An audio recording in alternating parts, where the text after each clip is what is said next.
नमस्कार दोस्तों, आप सभी का एक बार फिर से स्वागत है अंकुर अपडेट्स यूट्यूब चैनल में।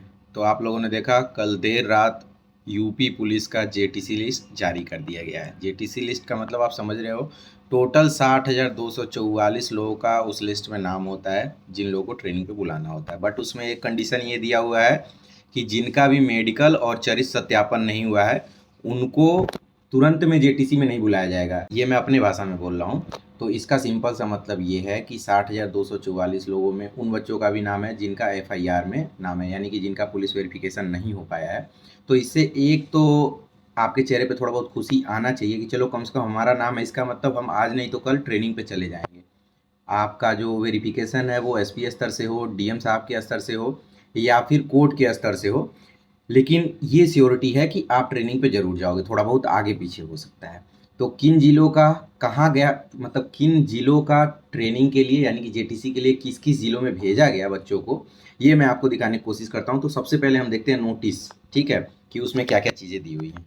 तो देखो, जो जेटीसी वाला लिस्ट है उसमें सबसे पहले नोटिस के माध्यम से ये पुलिस आयुक्त, जो सभी पुलिस आयुक्त हैं उनको, और जो सभी वरिष्ठ पुलिस अधीक्षक और पुलिस अधीक्षक हैं उनको एड्रेस किया गया है। इसमें ये बताया गया है जो विषय है कि आरक्षी नागरिक पुलिस के पदों पर सीधी भर्ती 2023 के अंतर्गत चयनित अभ्यर्थियों के जेटीसी आवंटन के संबंध में, ठीक है।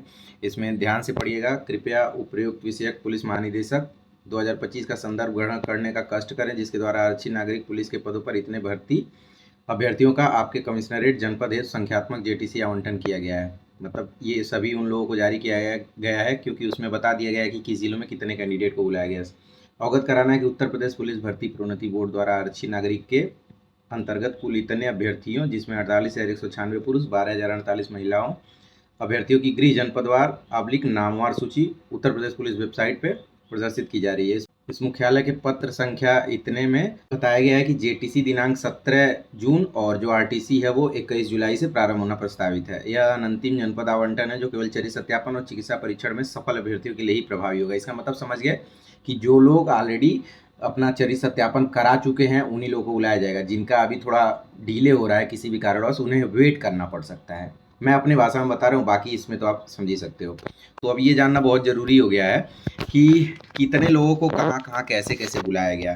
तो अगर मैं आपको दिखा पा रहा हूँ तो मैं दिखाने की कोशिश कर रहा हूँ। जैसे आप देखो इसमें क्या लिखा हुआ है, जैसे सीरियल नंबर लिखा हुआ है 1 से लेकर 60,244 तक का है। आपका रोल नंबर है, रजिस्ट्रेशन नंबर है, नाम है, आपके पिता का नाम है, आप पुरुष हैं या स्त्री है वो लिखा हुआ है, आपका होम डिस्ट्रिक्ट लिखा हुआ है, मतलब आपका जो गृह जनपद है। होम स्टेट में जो यूपी के हैं वहाँ यूपी लिखा हुआ है, जो बिहार के हैं या फिर किसी अदर स्टेट के हैं उनके सामने वो लिखा हुआ है। और यहाँ लिखा हुआ है अलॉटेड जेटीसी डिस्ट्रिक्ट। तो जैसे देख लो, आजमगढ़ वालों को देवरिया में भेजा गया है। इसका मतलब ये नहीं है कि सिर्फ और सिर्फ आजमगढ़ के सभी कैंडिडेट देवरिया में ट्रेनिंग के लिए जाएंगे, नहीं। आजमगढ़ वालों को लगभग 4 से 5 जिलों में भेजा गया है। ऐसे ही सभी जिलों में बच्चों को 4 से 5 जिलों में भेजा गया है। इसके पीछे का रीज़न आपको अच्छे से पता होना चाहिए कि उस ज़िले में जो ट्रेनिंग कैपेसिटी है उसके अकॉर्डिंग ही वहाँ बच्चे भेजे जाएंगे। इसका सिंपल सा मतलब यही है और कुछ नहीं है। ये नहीं कि अब किस तरीके से भेजा गया है, जैसे जो आपका अल्फ़ाबेटिकल क्रम है ना, उस तरीके से भेजा जाता है कि शुरुआत के कुछ बच्चों को एक ज़िले में, फिर उसके बाद के कुछ बच्चों को एक ज़िले में, ऐसे करके भेजा गया है। ऐसे ही मैं आपको और कुछ जगहों का दिखा दूँ। जैसे ये है प्रतापगढ़, सॉरी, जैसे ये है आजमगढ़ का, देखिए होम डिस्ट्रिक्ट और प्रतापगढ़ में गया है। यानी कि आजमगढ़ के कुछ बच्चों को प्रतापगढ़ में भी भेजा गया है। इसे आप समझ गए। तो अपना रोल नंबर या रजिस्ट्रेशन नंबर डाल के चेक कर सकते हो, और मतलब किसी भी तरीके से चेक करके आप जान सकते हो कि कहाँ गया है। जैसे गोरखपुर वालों का जौनपुर में भी गया है। मिला के उम्मीद तो ये थी कि गृह जनपद में ही जाएगा, लेकिन गृह जनपद में नहीं गया। तो आप कर क्या सकते हैं, जैसे देखो यहाँ आजमगढ़ का प्रयागराज में भी गया है। समझ गए ना, मतलब अप्रॉक्स 4 से 5 जिलों में भेजा गया है। अब उन 4 से 5 जिलों में आपको भेजा गया है या नहीं गया है, इसकी जिम्मेदारी मेरी नहीं है।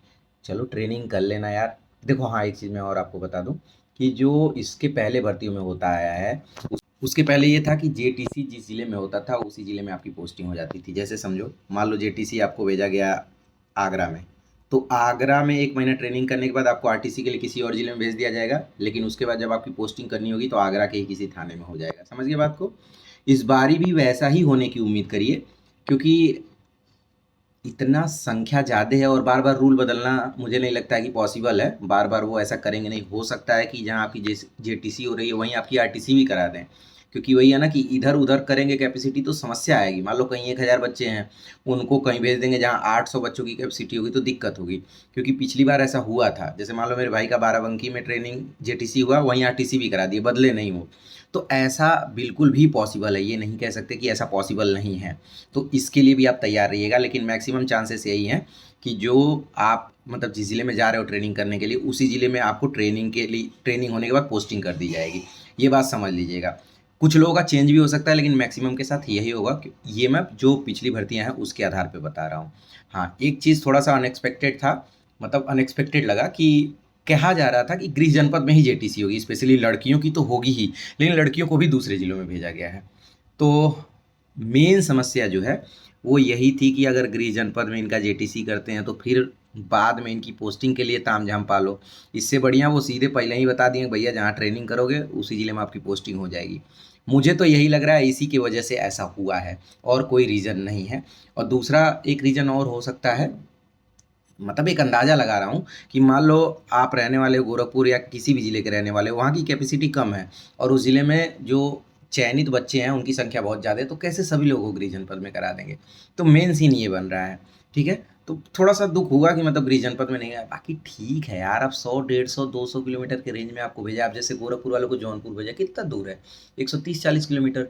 बलिया भेज दिया है, बलिया वालों को गोरखपुर भेज दिया है, 130 किलोमीटर 100 किलोमीटर ऐसे रेंज में है, तो कोई विशेष दिक्कत नहीं है। रास्ते एक रेट का बनवा दिया है गडकरी जी ने, फोर व्हीलर बाइक जो भी मन उठाओ फट से पहुंच जाओ 2-2.5 घंटे में। तो ये समझ गए, मतलब एक जिले के बच्चों को 3 से 4 जिले, 5-5 जिलों में भेजा गया। जैसे आगरा वाले बच्चों को 5 से 6 जिलों में भेजा गया है। ठीक है, तो एफआईआर वाले अभ्यर्थियों के नाम तो हैं, खुश होइएगा लेकिन बहुत ज़्यादा मत खुश होइएगा। अभी कोशिश करिए कि एसपी स्तर से और डीएम साहब के स्तर से आपका जो चरित्र सत्यापन है वो हो जाए। और अगर वहाँ से नहीं भी होता है, अगर नॉट रिकमेंडेड लिख देते हैं आपके फाइल पे, तो आप फट से कोर्ट चले जाइएगा जो ही कोर्ट खुलता है। ठीक है, बहुत परेशान होने की ज़रूरत नहीं है।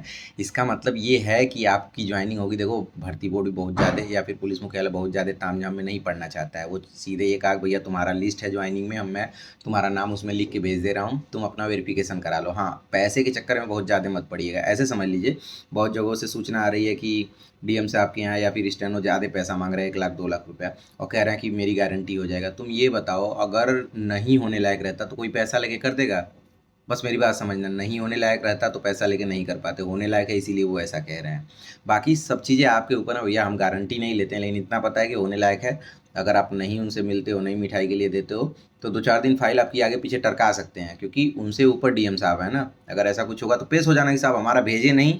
समझ गए ना बात को। तो बहुत ज़्यादा पैसे के चक्कर में मत पड़ना। हाँ, सामान आराम से रख लेना। अब देखो 17 तारीख को फिक्स हो गया है, इससे ये भी क्लियर हो जा रहा है कि जो आपकी ज्वाइनिंग लेटर है वो जारी की जाएगी। क्योंकि जब इसके पहले जेटीसी जारी की जाती थी लिस्ट, उसमें मैं थोड़ा सा भूल रहा हूँ, हो सकता है उसमें डेट भी लिखा रहता था कि इस डेट को आपको पहुँचना है। इसमें लिखा नहीं है, लेकिन ये है कि नोटिस के पहले वाले पेज पे लिख दिया कि 17 जून से स्टार्ट होगा।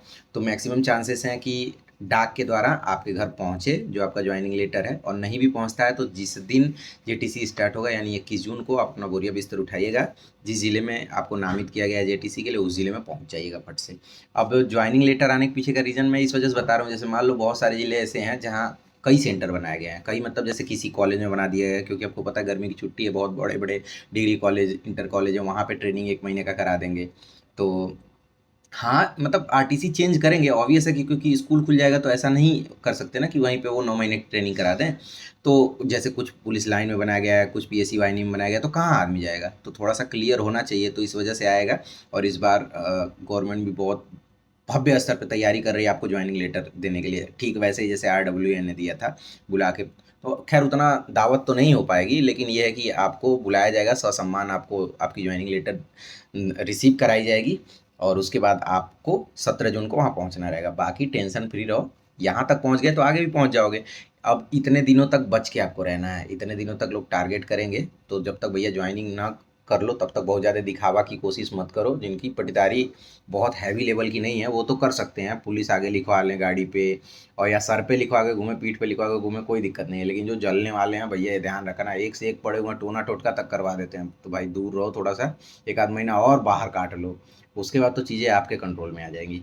तो अब चूंकि ये 8 बजे के आसपास मुझे पता चला और मेरी ड्यूटी थी 8 से 12, तो मैं वीडियो नहीं बना पाया, तो सोचा कि क्यों ना चलो विस्तृत स्तर से आपको बता दिया जाए। एक चीज़ मैं आपको दिखा दूं, जो मैं अभी आपको बता रहा था कि जो 60,244 में FIR वाले कैंडिडेट का नाम है, उनके बारे में क्या लिखा हुआ है। तो यहाँ ध्यान से पढ़ो, JTC हेतु अनंतिम रूप से जनपद आवंटन चिकित्सा परीक्षण ऑब्लिक चरित्र सत्यापन में सफल अभ्यर्थियों के लिए प्रभावी होगा। यहाँ देखो लिखा हुआ है, ध्यान से देखो, देख लिए, ये देखो नीचे लिखा हुआ है, समझ गए। तो इसका मतलब यही है कि चरित्र सत्यापन हो जाएगा तो ही आपको JTC के लिए बुलाया जाएगा। तो ठीक है, आप लोग अपना ध्यान रखो, मिलते हैं अगले वीडियो में, तब तक के लिए बाय बाय।